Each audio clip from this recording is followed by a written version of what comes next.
और ये है नाथूराम गोडसे के वंशज। दुख है इस बात का कि इस देश के प्रधानमंत्री को वैधता गांधी से मिलती है। गांधी जी को कितनी सिक्योरिटी दी गई थी पूछे?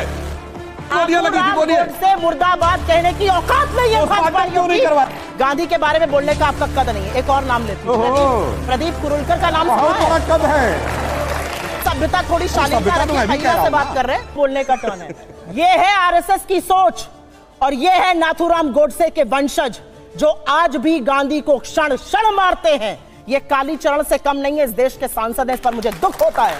दुख है इस बात का कि इस देश के प्रधानमंत्री को वैधता गांधी से मिलती है। शीश गांधी के आगे झुकाना पड़ता है और यहां गांधी पर सवाल उठ रहा है। आपने सही कहा, गांधी के अंतिम शब्द हे राम थे, लेकिन अगर हम सच थे कि झूठ मत बोलिए। अरे राम समाधि पे लिखा सच है, झूठ में इतना बोल दीजिए, बाकी आगे बोलिए। बड़ा देखिए, बोल नहीं पा रही है कि गांधी की समाधि पे लिखा सच है। इस देश में सबसे बड़ा श्री राम का उपासक महात्मा गांधी थे, जिन्होंने आत्मसात किया राम राज्य को, जिन्होंने बोला दैहिक दैविक भौतिक तापा राम राज्य नहीं कहूं व्यापा। आप मुझे एक बात बताइए, उसको मारने वाले के मुर्दाबाद गांधी ने बोला कि गोस्वामी तुलसीदास ने बोला, उसको मारने वाले के साथ आप क्यों खड़े हैं?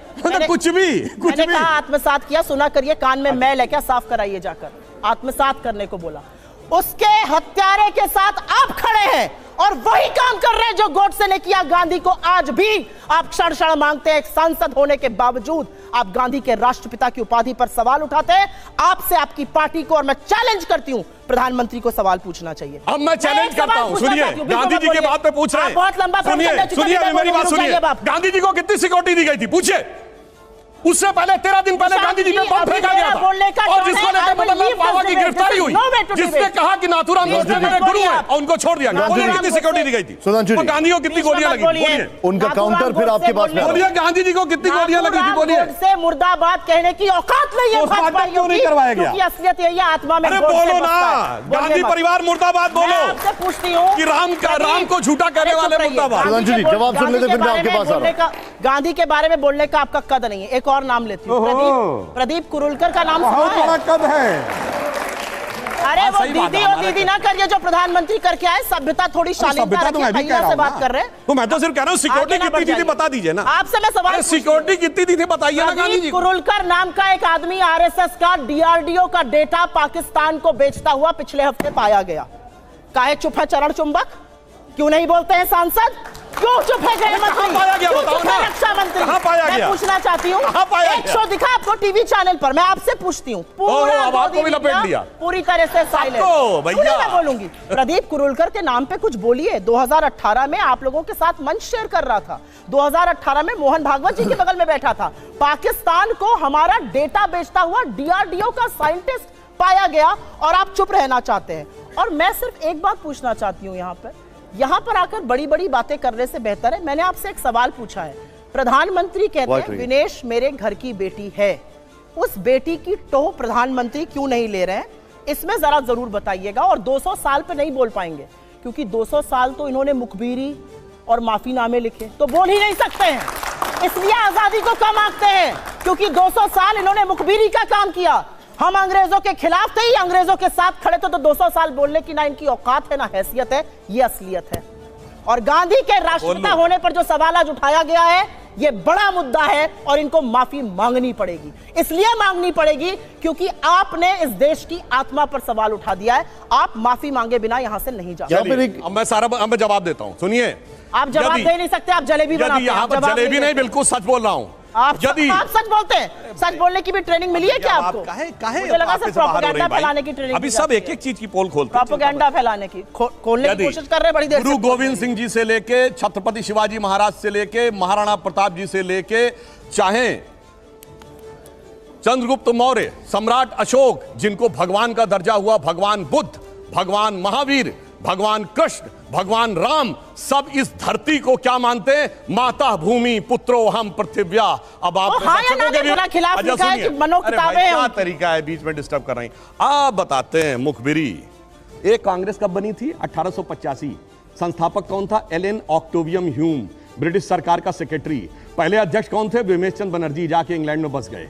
1885 से लेकर 1910 तक एक नहीं अनेक ब्रिटिश सरकार के सेक्रेटरी कांग्रेस के अध्यक्ष रहे। कौन? विलियम वैडनबर्न, जॉर्ज यूल, अल्फ्रेड रोब, और 1910 में भी कांग्रेस का अध्यक्ष विलियम वैडनबर्न था, जो ब्रिटिश सरकार का सेक्रेटरी था, जिस वर्ष में वीर सावरकर को 2 जन्मों की कारावास की सजा हुई थी। इसलिए मैं पूछना चाहता हूं कि ये कहते हैं कि इन्होंने स्वतंत्रता का आंदोलन लड़ा, तो एक कांग्रेस का नेता बताइए जो अंग्रेजों को गोली से मारा गया हो। एक कांग्रेस का नेता बताइए, राष्ट्रीय अध्यक्ष स्तर का बड़ा नेता जो फांसी चढ़ा हो। एक नेता बताइए लाला लाजपत राय को छोड़कर जिसने लाठियां भी पड़ी हो। एक कांग्रेस का नेता बताइए जिसको काला पानी भी हुआ हो और उसके बावजूद उन्होंने ही सारा स्वतंत्रता संग्राम लड़ा। यानी मुझे देखकर तो याद आता है, सारा क्रेडिट वो ले गए कि नौरंगी सियासते दौरा तो देखिए कि मंजिल मिली उन्हीं को जो शरीके सफर न थे, और आके हम लोगों को ज्ञान देने का प्रयास कर रहे हैं। और मैं एक और बात कहता हूं, अभी संसद का भवन का उद्घाटन हुआ जो इरविन ने किया था। इरविन के साथ कांग्रेस का पैक्ट 1931 मार्च में हुआ।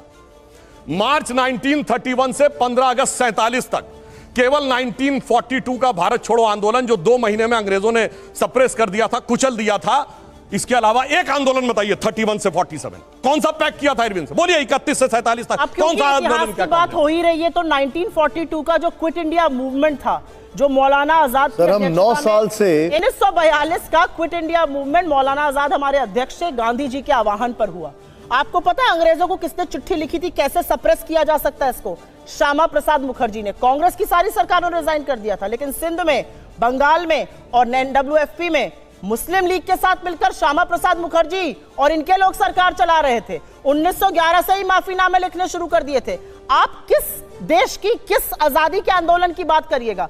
नेहरू 9.5 साल जेल में रहे, आपके वाले तो गए थे और पहले दिन से ही चिट्ठी लिखने लगे। नेहरू ने डिस्कवरी ऑफ इंडिया लिखी जेल में, आप वाले जेल में रह के किताब लिखी, जलवायु जलाल से सेक्रेटरी। और सुन लीजिए आगे, बोल दिया जेल में रह के किताब लिखी। इन्होंने कहा किसको फांसी लगी? सबसे बड़े तो राष्ट्रपिता महात्मा गांधी को आपके ही लोगों ने 3 गोलियों से भून डाला था। अरे मैंने अंग्रेजों की गोली थे ना, कांग्रेस के अध्यक्ष रह चुके थे, कांग्रेस के शीर्ष नेतृत्व के, और कोई प्रमाण? अंग्रेजों की गोली से मैंने कहा था ना। मतलब आपकी गोली क्या अमृत बरसा रही थी? नहीं, मैं तो कह रहा अंग्रेजों के लड़े थे ना। आप तो अंग्रेजों के लड़े की बात कह रहे थे ना। फरमानी चाहिए। मैं हवा में बात नहीं करूंगा। पीरियोडिक लेबर सर्वे का डाटा जाके देख लीजिए। पिछले महीने में बेरोजगारी की दर 4.1% पे आ गई है, जो 2018 के बाद सबसे कम है। तो उसने कहा कोविड के बाद के दौर में भारत की अर्थव्यवस्था निकलकर सामने आ रही है। हवा में नहीं बोलूंगा जैसे लोग आके कह देते हैं 50 साल की सबसे बड़ी महंगाई, 50 साल की सबसे बड़ी अर्थव्यवस्था खराब, 50 साल की सबसे बड़ी बेरोजगारी, मतलब जो सोना वोना गिरवी रखा गया था वो भी उसी में आ जाता है। इसलिए मैंने ये बात कही, सरकार ने स्वरोजगार, रोजगार, प्राइवेट सेक्टर में और सरकारी सब जगह प्रचुर मात्रा में अवसर क्रिएट करने का प्रयास किया। परंतु पिछले 2 वर्ष जो कोविड के कारण और रशिया यूक्रेन युद्ध के कारण जो परिस्थिति थी, इसीलिए मैंने पूछा है दुनिया में कोई एक देश बता दीजिए आज की डेट में जहां महंगाई की दर हमसे ज्यादा हो, विकास की दर हमसे ज्यादा हो, महंगाई की दर हमसे कम हो और बेरोजगारी की दर हमसे ज्यादा हो।